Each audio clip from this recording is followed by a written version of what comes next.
At Husqvarna, we have always listened carefully to professional chainsaw users. Our aim is to take their experience and build it into our products. We want to be able to meet their ambitious demands for efficiency, safety, ergonomics, and to fulfill their wish not to cause unnecessary harm to the environment.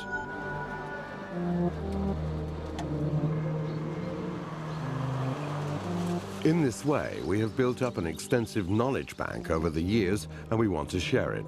Because even if you only use your saw once in a while, you can benefit a lot from knowing how the professional users do it. The advice we give you is general. There may be specific regulations in your country, and it's imperative that you follow them.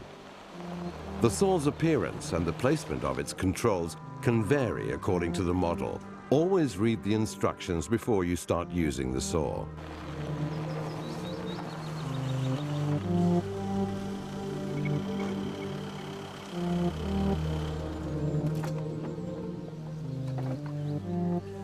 The chainsaw is an efficient tool, but it can also be dangerous if used incorrectly.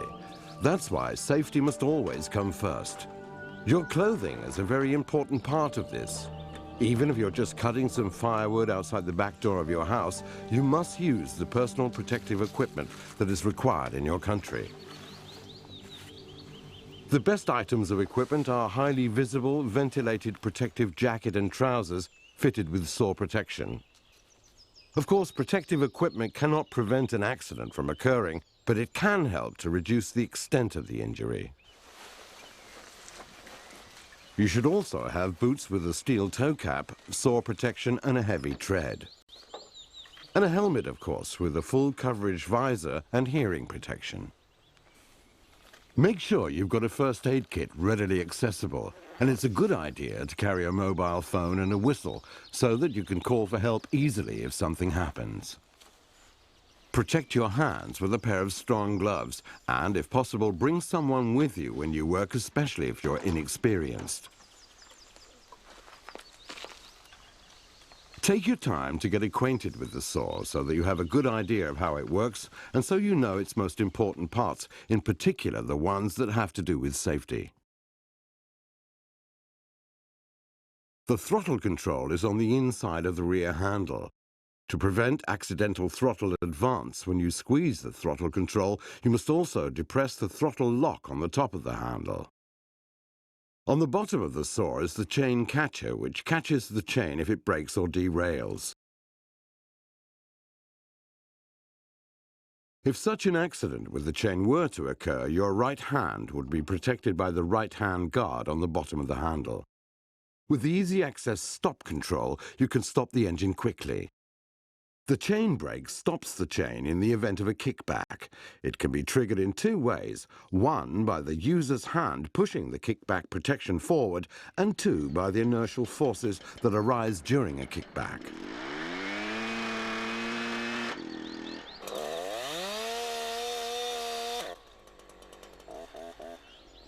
Kickback can occur during most types of operations due to lack of care. It's when the force of the rotating chain throws the saw in line with the bar, usually upwards and backwards. Kickback is caused by the saw contacting something with the upper part of the bar nose. Never make the saw kick back intentionally.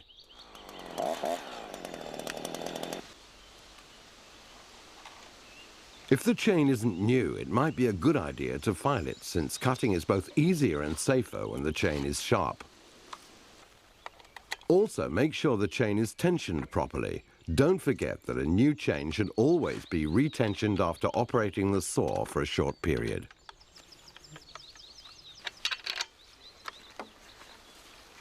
When filling the saw with fuel and chain oil, place the saw on a stable surface. To reduce dangerous emissions, choose environmental petrol and vegetable-based chain oil.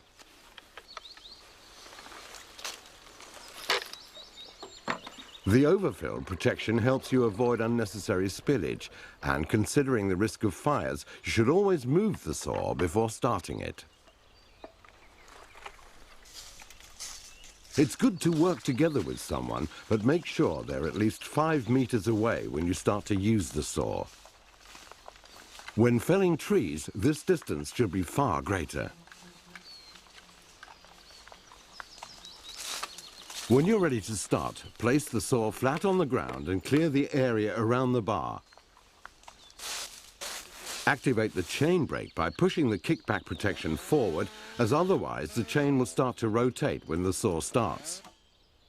Depress the Smart Start decompression control if the saw has this feature. If the engine is cold, pull the choke all the way out. Put your right foot part way through the rear handle and hold the front handle firmly with your left hand. Pull the starter handle with your right hand until the engine starts. Now push the choke in again with the throttle on halfway. Continue to pull the starter handle until the saw starts. Hit the throttle once so that the engine speed drops to idle.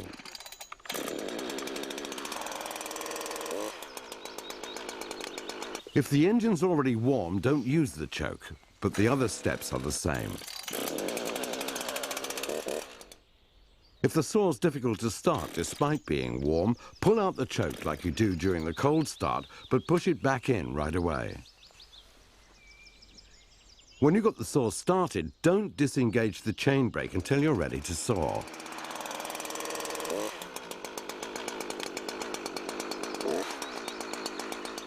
Now check that the chain brake works. Place the saw on a stable surface and squeeze the throttle.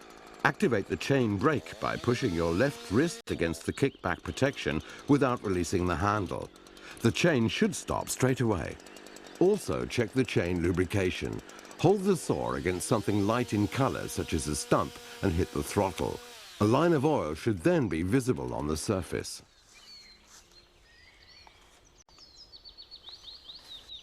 If you're not used to using a chainsaw, we recommend that you first get acquainted with the saw by practicing a while on a suitable log.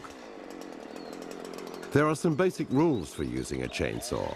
Hold it firmly in both handles and hold your thumbs and fingers right around the handles. Make sure you hold your left thumb under the front handle to reduce the force of a possible kickback. It's good to have respect for the saw, but don't be afraid of it. If you hold it close to your body, it won't feel as heavy, and you'll be more balanced and in better control of the saw. For the best balance, stand with your feet apart.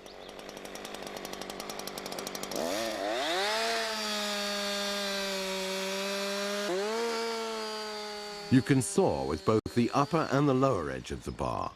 When using the lower edge, you're sawing with the pulling chain, which means that the chain pulls the saw away from you. Using the upper edge of the chain, you're sawing with the pushing chain, and the chain pushes the saw towards you.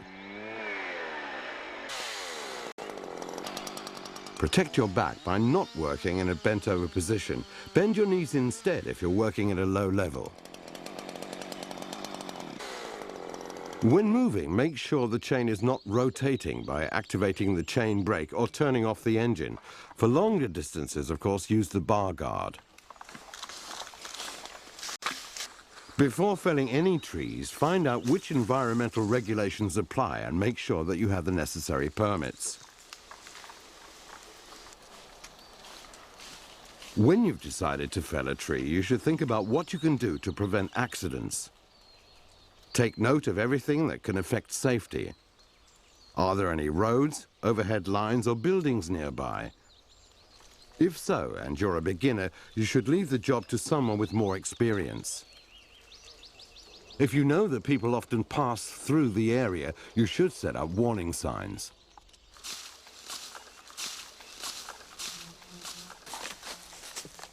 Assess the tree and take note of the various factors that can affect the felling. Is the tree leaning? Which way is the wind blowing? Considering the surroundings and ease of subsequent work, which direction should it be felled in? Make sure that there are no people within the safety radius, which is at least twice the length of the tree that you intend to fell.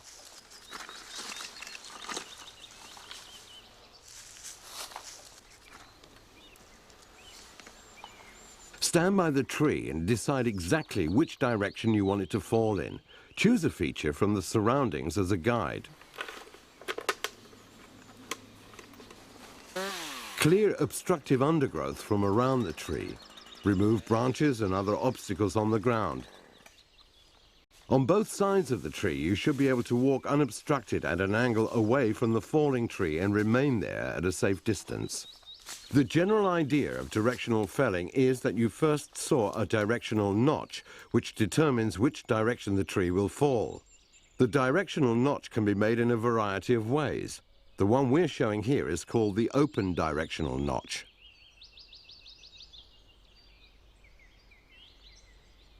Firstly, you make a top cut into the stem at an angle of about 60 degrees. Saw to a depth of about 20 to 25% of the tree's diameter. Then make a horizontal undercut to meet the top cut. Next, you saw a horizontal felling cut slightly above the level of the undercut. It's important that you stop sawing just before you reach the directional notch, leaving what is called a hinge. The hinge guides the tree as it falls. The hinge should be 10% of the tree's diameter, or at least 2 centimeters wide.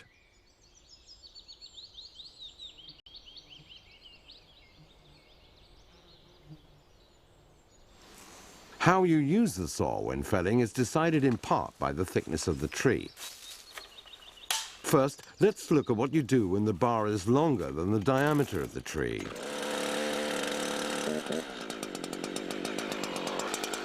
Stand with your legs apart and lean against the tree trunk with your shoulder. To avoid an unnecessarily high stump, make the directional notch low.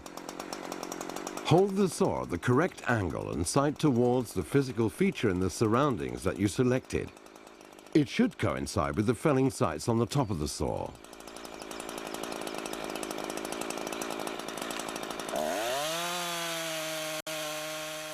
Give the saw full throttle and start sawing. From time to time, check that you're keeping the correct angle and direction. Stay in the same position and make the undercut. Make sure that you meet the top cut exactly. Now it's time for the felling cut. Use either a pushing or a pulling chain.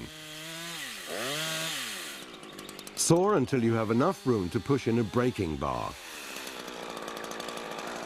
Make sure you don't touch the breaking bar with the chain when you continue sawing. Leave a hinge that is as even in thickness as possible. Remove the saw and work the bar until the tree starts to fall. The breaking bar is a felling tool for smaller trees. It prevents the tree from falling in the wrong direction and from pinching the blade while sawing.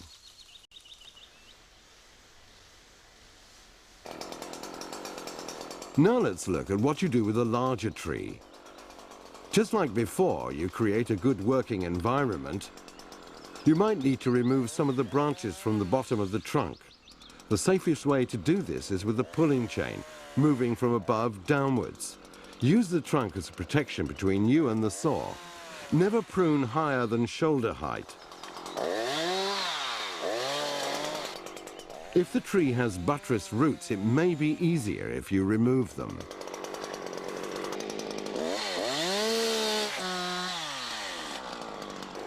Here, the bar is shorter than the diameter of the trunk, so a slightly more complicated felling technique is required. If you're not particularly experienced, it's wise to have somebody with you who is. As the bar doesn't reach through the trunk, you have to complete the directional notch from the other side. Make sure that the new cuts meet up with the old ones as closely as possible.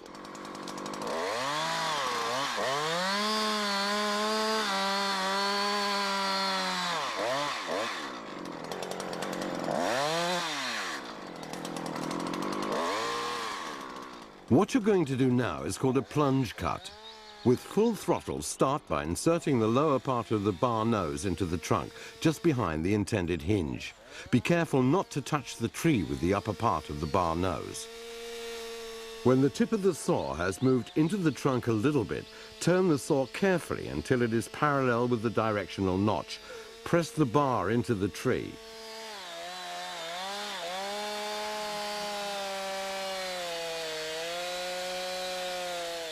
Then saw away from the hinge a small distance, approximately the width of the bar.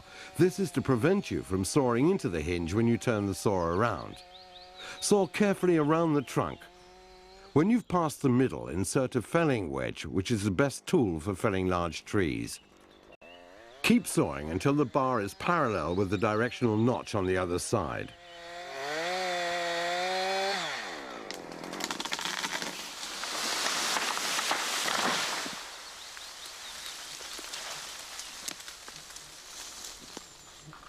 If the tree has rot damage, you have to be very careful and preferably get help from an experienced person if you're not that skilled yourself. If the trunk looks damaged or abnormal, there may be a rot problem. The rotten section of the tree is miscolored and feels spongy. As rot weakens the tree, you have to make the hinge bigger to get the tree to fall safely.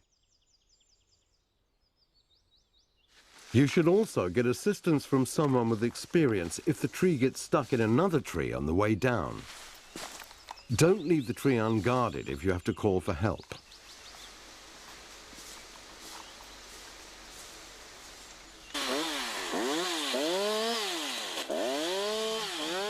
Now it's time for limbing. Work calmly and methodically, as it's easy to get kickbacks. Try to place the trunk so that you can work between waist and knee height. Stand to the left of the trunk and work from the base of the tree upwards. Stand firmly with your feet apart and keep the saw close to your body. Work with both a pulling and a pushing chain, and always try to rest the saw on the trunk or against your hip. Take care not to contact branches with the upper part of the bar nose. Only move when you have the trunk between yourself and the bar of the saw. Branches on the upper side of the trunk can be cut with the saw lying on its side. You can limb the branches on the underside of the trunk at the same time as the rest if you have a good working height. If the tree has large branches, they can be under great tension, in which case you should limb them from the outside and in towards the trunk. Saw with the bar held vertically to reduce the risk of it getting caught. If the branch is very large, you might have to cut it from two sides. Observe how the branches are tensioned so that you can saw them from the correct side. Otherwise, there is a risk that the saw will get caught. If the tree is lying right on the ground, you'll have to wait with the branches on the bottom until you're finished with the others and can roll the trunk over. Be careful when the trunk is close to the ground, since there's quite a risk that you'll touch something with the tip of the bar, which will cause a kickback. Now you've got cross-cutting left. Study the tree before you start, especially if the trunk is thick. First, try to see how it's tensioned. Watch how the trunk reacts when you start to saw. You might have misjudged the tension. Stand off to the side of the cut, since the trunk can jump up when it comes apart. Never stand below the trunk if the ground is sloping.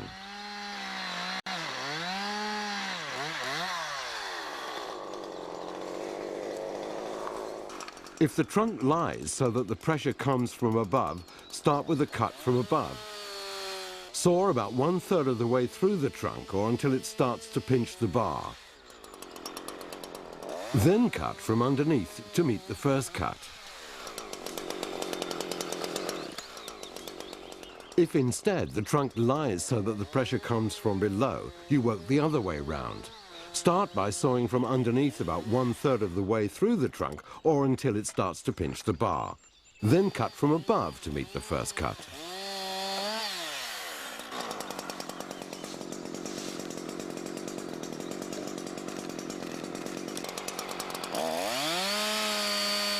If the bar gets stuck, don't try to pull out the saw. Instead, stop the engine, bend open the trunk until the saw comes loose.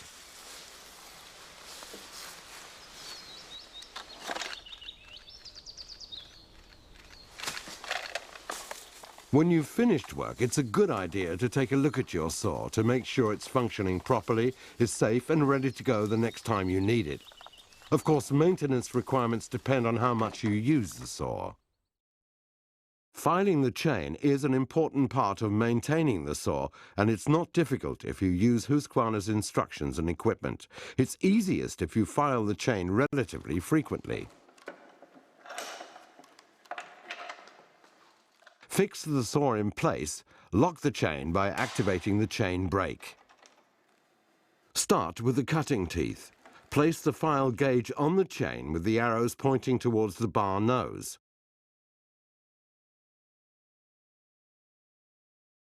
Place the file at right angles to the rollers. File every second tooth with an even pushing stroke.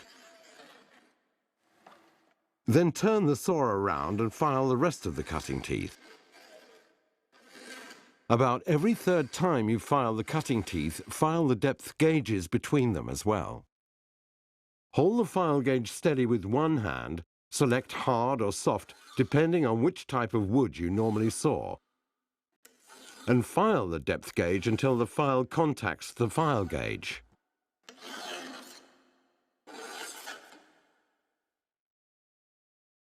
After a number of sharpenings, when the longest part of the cutting tooth is less than 4 millimeters, the chain should be replaced.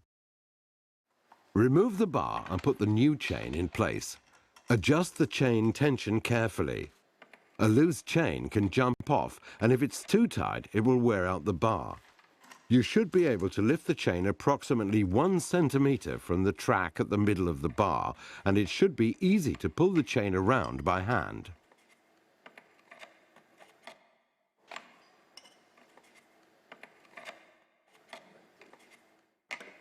When it comes to other maintenance, there are a few parts that require cleaning now and then. Remove the clutch cover and clean the chain brake band.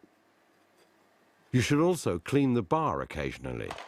Remove the cylinder cover and wash the air filter. Clean the cooling fins and the air intake if necessary. Check periodically that the flywheel fins are clean to ensure good engine cooling. There are other things that should be checked periodically to make sure that they're working as they should. In particular, the chain brake, throttle control and chain catcher. Also check that the chain lubrication hole isn't blocked and that the chain drive wheel is whole and not too worn. See that screws, bolts and nuts are tightened. Read more about service in the saw's user's manual. We hope you've learned more about how to use a chainsaw properly.